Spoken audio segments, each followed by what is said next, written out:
দিনের যেই 3টি সময়ে আয়াতুল কুরসি আপনারা পাঠ করতে কেউ ভুল করবেন না ইনশাআল্লাহ। আয়াতুল কুরসি এই 3টি সময়ে বিশেষভাবে আপনারা প্রত্যেকেই পাঠ করার চেষ্টা করবেন। এক নম্বর হচ্ছে প্রত্যেক ফরজ নামাজের পর আয়াতুল কুরসি আপনারা পড়বেন। মান ক্বারা আয়াতুল কুরসি, রাসূল আকরাম সাল্লাল্লাহু আলাইহি ওয়াসাল্লাম বলছেন, যে ব্যক্তি আয়াতুল কুরসি পাঠ করবে প্রত্যেকটি ফরজ নামাজের পরে ওই ব্যক্তির জান্নাতে যাওয়ার মধ্যে বাধা শুধুমাত্র মৃত্যু, অর্থাৎ সে মারা যাবে সাথে সাথে আল্লাহর জান্নাতে চলে যাবে। সুতরাং আয়াতুল কুরসিটা প্রত্যেক নামাজের পরে প্রত্যেকেই পড়ার চেষ্টা করবেন। কি পড়বেন? বিসমিল্লাহির রহমানির রহিম। আল্লাহু লা ইলাহা ইল্লা হুয়াল হাইয়ুল কাইয়্যুম লা তাখুযুহু সিনাতুন ওয়ালা নাওম লাহু মা ফিস সামাওয়াতি ওয়া মা ফিল আরদ মান যাল্লাযী ইয়াশফাউ ইনদাহু ইল্লা বিইذনিহি يعلم ما بين أيديهم وما خلفهم ولا يحيطون بشيء من علمه إلا بما شاء وسع كرسيه السماوات والأرض ولا يؤوده حفظهما وهو العلي العظيم।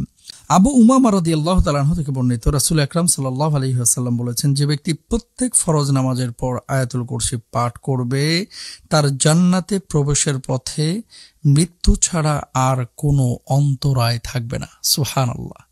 মানে সে মৃত্যুবরণ করার সাথে সাথে আল্লাহর জান্নাতে চলে যাবে। আল্লাহু আকবার। এরপর দেখেন, রাতে ঘুমানোর আগে আয়াতুল কুরসি পাঠ করবেন। আবু হুরায়রা রাদিয়াল্লাহু তাআলা আনহু থেকে বর্ণিত, কেউ যদি রাতে শোয়ার সময় আয়াতুল কুরসি পাঠ করে তাহলে সকাল পর্যন্ত আল্লাহ সুবহানাহু ওয়া তাআলার পক্ষ থেকে তার জন্য একজন হেফাজতকারী থাকে এবং শয়তান তার কাছে যেতে পারে না। এই যে রাত্রিবেলায় কেন আমরা আয়াতুল কুরসি পড়ে ঘুমাইতে বলি? বোবা জিন ধরে না অনেকে। এই বোবা জিন মানে আপনি দেখতেছেন না যে চিৎকার দিচ্ছেন কিন্তু কেউ আপনার কথা শুনছে না, রাত্রে ভয় পাচ্ছেন, আকাশ থেকে পড়ে যাচ্ছেন, ছাদ থেকে পড়ে যাচ্ছেন, এরকম হয় না? এই ধরনের ওয়াসওয়াসা থেকে বাঁচার জন্য আয়াতুল কুরসির আমলের বিকল্প নেই। 3 নাম্বার, সকালে ও সন্ধ্যায় আয়াতুল কুরসি পাঠ করুন।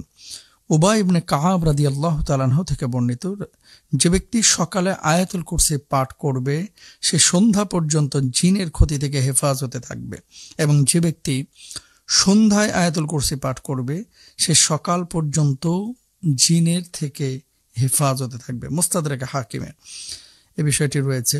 সুতরাং সকালে এবং সন্ধ্যায় আয়াতুল কুরসি পাঠ করা এটা আপনার আমার প্রত্যেকের একটা বড় দায়িত্ব। কে না চায় যে মৃত্যুর পরে জান্নাতে যেতে? প্রত্যেকেই তো আমরা যাই, প্রত্যেকেই আমরা চাই যে মৃত্যুর পরে যেন আল্লাহ সুবহানাহু ওয়া তাআলা আমাদেরকে জান্নাতে দাখিল করেন। এখন জান্নাতে যাওয়ার জন্য সহজ আমল হচ্ছে আয়াতুল কুরসি পাঠ করা।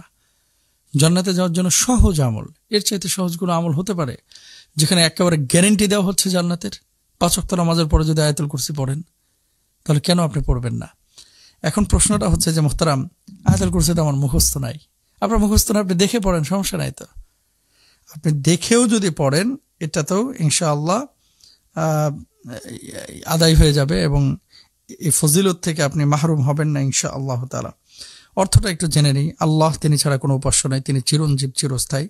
তাকে তন্দ্রাও স্পর্শ করতে পারে না, নিদ্রাও নয়। আকাশ ও পৃথিবীতে যা কিছু রয়েছে সবই তারই। কে আছে এমন যে তার কাছে তার অনুমতি ছাড়া সুপারিশ করবে? তাদের সামনে কি আছে, পেছনে কি আছে, সবই তিনি জানেন এবং তিনি যা ইচ্ছা করেন তাছাড়া তার জ্ঞানের কিছু আয়ত্ত করতে পারেন না। তার কোর্সে আকাশ ও পৃথিবীকে পরিবেষ্টিত করেছে এবং সেগুলো সংরক্ষণ করতে তার কষ্ট হয় না, এবং তিনি সর্বোচ্চ মহান। আল্লাহ তৌফিক দান করুন। আমিন। আসসালামু আলাইকুম।